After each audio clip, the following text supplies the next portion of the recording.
Welcome back students. So in this video we are going to understand two new functions introduced by Excel.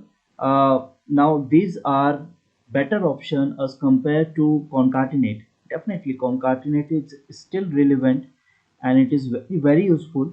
But let's say in this particular case where there are this data is in 4 column and you need to combine this. So when we are going to combine this one by one, we will have to give the reference of each cell separated by comma if we are using a concatenate function. It's going to be something like that, which is concatenate. Text 1 is going to be this one, comma. Then text 2 is going to be this one, but between them we want a space, so we can give the space like this. Then text 2, and similarly we can move ahead. Now, better than this, we can use a function which is concat function. But then again, concat function is not very much successful over here. Why? Let me show you. So I am going to apply concat. Now in a concatenate function, you will have to give cell reference one by one. But in concat function, you can select the complete range like this. So that's the advantage. Bracket close, enter, and we have got the output. But the problem is here you can see between RAM and mobile there is no space. After dot there is no space. Noida and pin code there is no space. You can't give that. You will have to change that manually.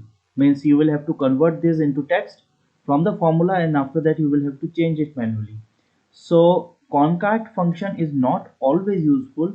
Yes, it is useful, but not always useful. Where it is useful, where you will not have to give any delimiter, means if you need not to give anything in between, let's say space or hyphen, anything, then it is very useful. Now as compared to concat, there is very good function which is known as text join. Let me show you how text join works. So here I'm going to apply text join.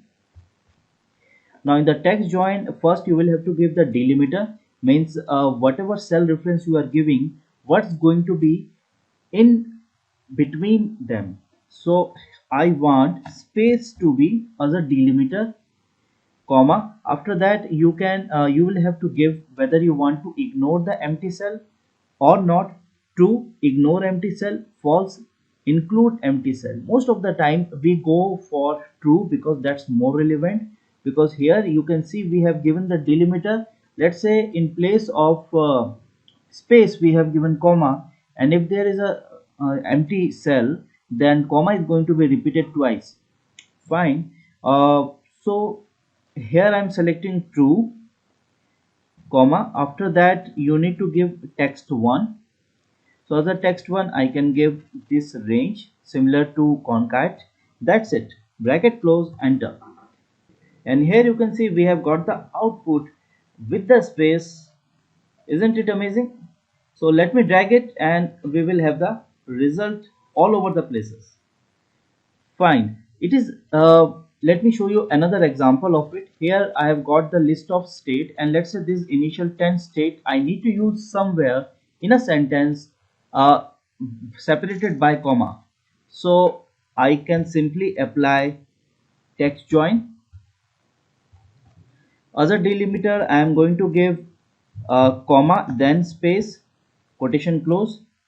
Ignore, I am going to select true because I want to ignore the empty cell, comma. Text 1 is going to be this 10 cell. Bracket close, enter, and here you can see in a single cell I have got the desired result, and after that I can use it in wherever I want to.